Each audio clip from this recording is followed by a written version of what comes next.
Salut à vous qui regardez cette vidéo. La question du jour nous vient du forum MathAid. Elle est posée par Nico033 qui dit « Bonsoir Job, alors je ne suis pas Job. Je n'arrive pas à comprendre le sujet que mon prof nous a donné, car nous avons fait aucun cours dessus. Pouvez-vous m'aider s'il vous plaît? Voici le sujet. Petit a et petit b désignent deux nombres réels. On considère les deux propositions a égale 0 et b égale 0, c'est la proposition 1. A plus b, le tout au carré, égale 0, c'est la proposition 2. On constate que si la proposition 1 est vraie, alors la proposition 2 est vraie. On dit alors que P1 implique P2. Premièrement, a-t-on l'inverse? Justifiez votre réponse, quel que soit votre choix. Deuxièmement, voici 6 propositions. Grand A carré égale B carré. Grand B, A égale B. Grand C, A égale moins B. Grand D, A plus B, facteur de A moins B égale 0. Grand E, A égale B ou A égale moins B. Et enfin, grand F, A égale 0 ou B égale 0. Complétez avec la ou les propositions correctes les implications suivantes. Pas de justification demandée. Grand A implique ou alors implique grand A. Troisièmement, pour deux propositions P et Q, si P implique Q et si Q implique P, on dit que P et Q sont équivalentes. Et on écrit P équivaut à Q. Quelle proposition vous semble équivalente parmi celles de la question 2? En vous remerciant par avance, bonne soirée à vous. Je vous en prie, Nico033, même si je ne suis pas Job. Si vous ne me connaissez pas, je suis Monsieur Bertrand, professeur de mathématiques et d'informatique au cours privé Sciences Po. Dans cette série de vidéos, je parcours les forums à la recherche de questions restées sans réponse, parfois même depuis longtemps. Et j'y réponds en vidéo, évidemment. Si vous aussi, vous voulez faire cet exercice, je vous propose tout de suite quelques pistes. Une proposition est un énoncé qui possède une valeur de vérité. Elle peut être vraie ou fausse, mais pas les deux en même temps. Soit la proposition grand A. La négation de la proposition grand A, appelée non A, est telle que si A est vrai, alors non A est fausse. Si A est fausse, alors non A est vrai. Soit les propositions grand A et grand B. Dire que grand A implique grand B, noté donc A implique B, signifie que si A est vrai, alors B est vrai. Si A est fausse, alors on ne sait rien de B. Si B est vrai, alors on ne sait rien de A. Si B est fausse, alors forcément A est fausse. Maintenant, petit rappel. Un produit de facteurs est nul si et seulement si un des facteurs est nul. Pour tout réel petit a et tout réel petit b, on a a carré moins b carré est égal à a moins b facteur de a plus b. Voilà, si vous voulez faire l'exercice, mettez la vidéo en pause. Et pour les autres, on se retrouve tout de suite pour la correction. Allez, on y va pour la correction. Donc, hop. Ici, donc, c'est un exercice de logique. J'ai pas dit de bon sens, j'ai dit de logique. Donc, c'est quelque chose qui s'apprend. J'aime bien dire le bon sens est inné, la logique s'apprend. Voilà. Donc, on nous donne deux propositions. P1, A égale 0, B égale 0. P2, A plus B au carré égale 0. Effectivement, si P1 est vrai, alors P2 est vrai. C'est vrai. Je fais 0 plus 0 au carré. Ça fait 0 au carré qui fait 0. Effectivement, ça fonctionne. Par contre, est-ce qu'on a l'inverse? La réponse est non. Non, on n'a pas l'inverse. Je mets un gros non. Alors, je vais justifier par un contre-exemple. D'accord? Alors, un contre-exemple est utile quand on veut montrer justement quelque chose que quelque chose est faux. Un exemple n'est pas suffisant pour montrer que quelque chose est vrai. D'accord? On va dire une assertion ou une proposition ne peut pas être démontrée par un exemple. En revanche, on peut prouver qu'elle est fausse par un contre-exemple. Et là, le contre-exemple, eh bien, je prends tout simplement B égale moins A. Si je choisis B égale moins A, j'ai A plus moins A au carré est égal à 0 au carré, qui fait bien 0.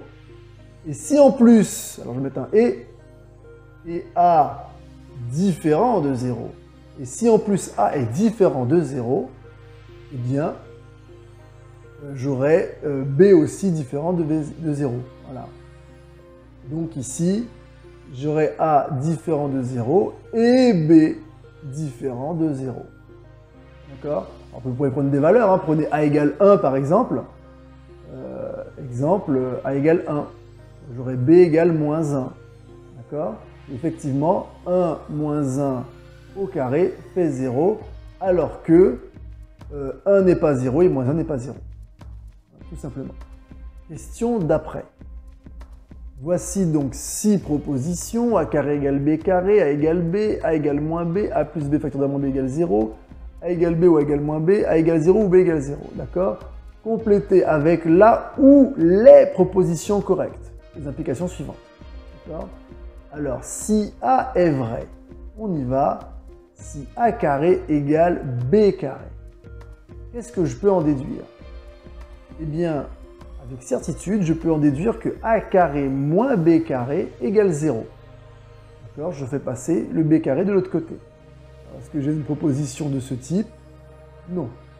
Par contre, on l'a vu dans l'indice, A carré moins B carré, ça fait A moins B facteur de A plus B. Je vais mettre la flèche. D'accord? Donc si A carré égale B carré, alors A moins B facteur de A plus B égale 0. Ah, ça, c'est la proposition. Elle est où? C'est la D. Donc j'ai A implique D. Alors si on a d'autres, eh bien oui, on l'a dit toujours dans les indices, un produit de facteurs est nul si et seulement si l'un des facteurs est nul. On déduit donc que A moins B égale 0 ou A plus B égale 0. Alors 2 secondes. Est-ce qu'on l'a celui-ci?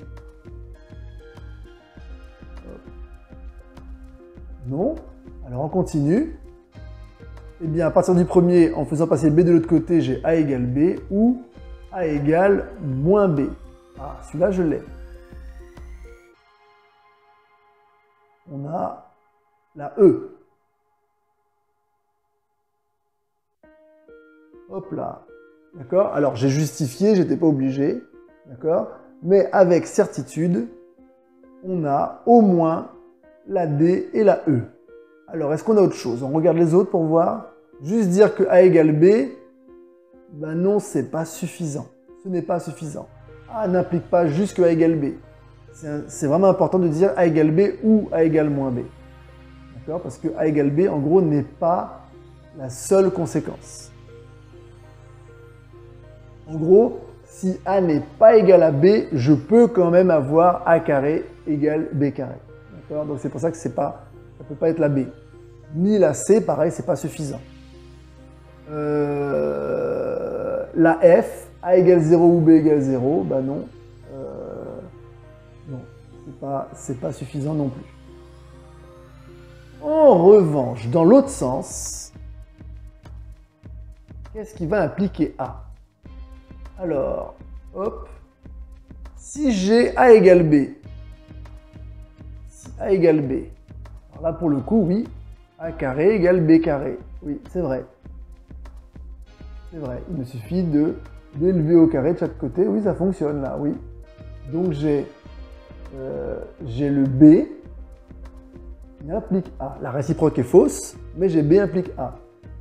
Maintenant, si A égale moins B, bah, j'élève au carré. Oui. Ça marche. J'ai encore A carré égale B carré. Alors C aussi implique A. On regarde le D.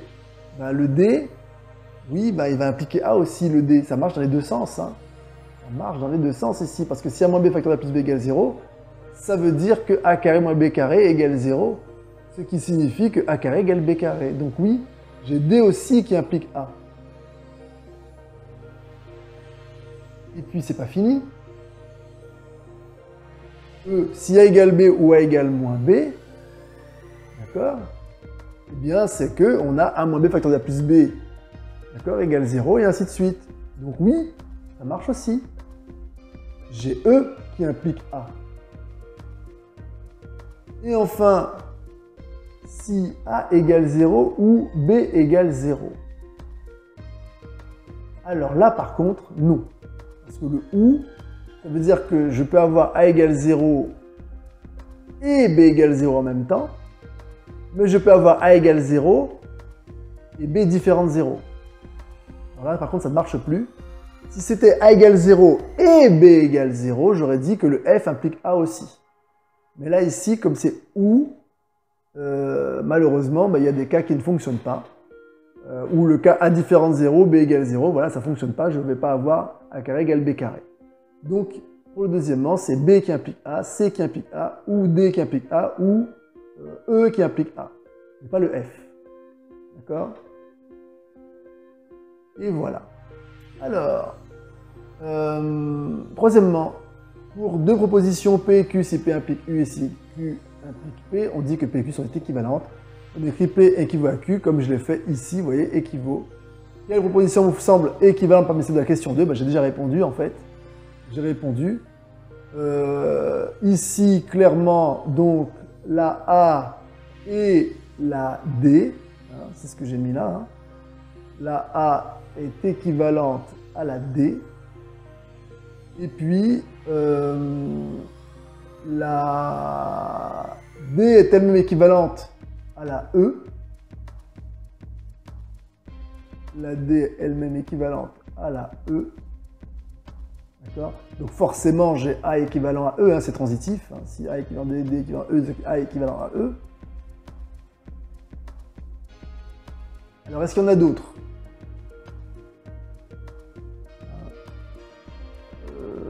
On aurait dit que c'est tout. Voilà, c'était les seules. C'était les seules classes équivalentes. Enfin, c'est la seule classe d'équivalence ici. Bien. Et ben voilà. A équivalent à D, D équivalent à E, A équivalent à E. Il n'y en a pas d'autre. Si je n'ai loupé une, mettez-la moi en commentaire. Voilà. Il ne me reste plus qu'à vous dire merci d'avoir regardé la vidéo jusqu'au bout. Et s'il vous plaît, pensez à vous abonner, activez la cloche afin d'avoir toutes les notifications. Et surtout, partagez la vidéo. Vous pouvez aussi mettre un like si ça vous a plu, ou me laisser un commentaire pour me poser une question. À bientôt. Bye.